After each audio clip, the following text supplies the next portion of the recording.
So ఇప్పుడు N9 media CEO Rakesh అని మాట్లాడాల్సిందే వచ్చిన 2 నిమిషాలేనా. అందరికీ జై తెలంగాణ. అంత ఇంతకుముందు అందరు మాట్లాడిన దానికి రగన్న మాట్లాడిన దానికి కొద్దిగా తేడా అనిపించింది. దాన్ని మనం దృష్టిలో పెట్టుకుంటే బాగుంటుందని. అలాగే INPRను వాడుకొని సొంతంగా యూట్యూబ్ ఛానల్ నడిపిస్తున్నటువంటి రేవంత్ రెడ్డి అనే వ్యక్తి, అంటే నాకన్నా ఒక 5,000 మంది సబ్స్క్రైబర్లు తక్కువనే ఉన్నారు.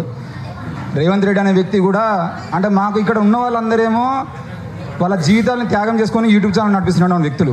నీకేమో పుణ్యానికి వచ్చిన పైసలు కాబట్టి యూట్యూబ్ నడిపించుకొని నీకెందుకు యూట్యూబ్ ఛానల్, మరి డిజిటల్ మీడియా సోషల్ మీడియా అనేది నీకెందుకు అనే విషయాన్ని కూడా అది కూడా చెప్పాల్సినటువంటి అవసరం ఉంది. రెండవది, ఇక్కడ ఉన్నటువంటి ఇంతసేపు మాట్లాడుకున్నటువంటి వ్యక్తులలో రగన్న కానివ్వండి, లేదంటే సీనన్న కానివ్వండి, మైపాలన్న కానివ్వండి, లేదంటే ఇక్కడ రానటువంటి మల్లన్న కానివ్వండి, ఇంకెంత ఎవరన్నా కానీ శంకరన్న కానివ్వండి, వీళ్ళందరూ కూడా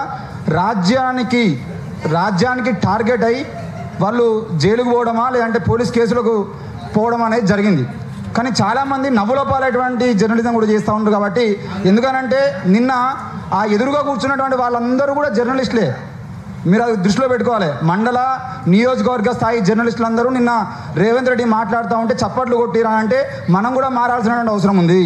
అఘోరి లాంటి వాళ్ళని కూర్చోబెట్టి మీకు పీరియడ్స్ వస్తాయా అనే ప్రశ్న అడిగినప్పుడు మనం ఎగతాళి అవుతున్నాం. కాబట్టి దయచేసి అంటే ఇట్లాంటి అవకాశాలు ఇవ్వదనే విషయాన్ని కూడా మీరు చూసుకోవాలి. దాంతోపాటు ఈరోజు టీపీసీసీ మీడియా ఇన్ఛార్జ్గా ఉన్నటువంటి సామా రామ్మోహన్ రెడ్డి అనే వ్యక్తి దేనికి సంబంధించినటువంటి వ్యక్తి, ఆయన ఏం చదువుకున్నాడు, మీడియా ఇన్ఛార్జ్కి ఎట్లా ఉన్నాడు.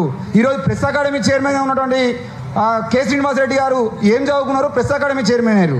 ఆయనకు జర్నలిజం ఉందా? ఈరోజు ఇక్కడ సామా ముఖేష్ అని ఉన్నాడు, ఆయన అడ్వకేట్. సామా రామ్మోహన్ రెడ్డి అడ్వకేట్. మరి మీ మీడియా ఇన్ఛార్జ్గానేమో జర్నలిజం చేసిన వాళ్ళని పెట్టుకోకుండా ఇక LLB చేసిన వాళ్ళని పెట్టుకొని మీరు మాకు సంబంధించిన విషయంలో ఈరోజు మేము సైకాలజీ చదివినాం, MBA చేసినాం, ఈరోజు జర్నలిజం చేసినాం, 3 PGలు చేసి మేము జర్నలిజంకి ఎందుకు వచ్చినాం? అవారాగాళ్ళుగా తిరగడం ఇష్టం లేక.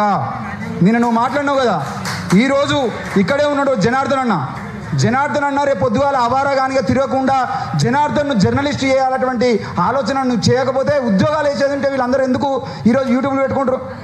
సో సమయానికి యూట్యూబ్లు ఈరోజు పుట్టడానికి కారణం కూడా నిరుద్యోగత పెరుగుతూ ఉన్నాయి. కాబట్టి ఎట్టి పరిస్థితుల్లో కూడా ఈ జర్నలిస్టులకు సంబంధించిన విషయంలో అవారగాళ్ళు అనే మదం ఏదైతుందో ఆ పదం ఇంకా 100 మంది జర్నలిస్టులను తయారు చేస్తుంది. కాబట్టి ఉపాధి ఉద్యోగాలు కల్పించని చేతగాని ఈ దద్దమ్మ ప్రభుత్వం మరో 100 మంది జర్నలిస్టులను తయారు చేయకముందే మీరు మీ మాటల్ని వెనక్కి తీసుకుంటే బాగుంటుందని చెప్పేసి తెలియజేస్తా ఉన్నా. థ్యాంక్ యూ అన్న. సో ఇప్పుడు హిట్ టీవీ నుంచి మధు ఒక 2 నిమిషాలు మాట్లాడరా.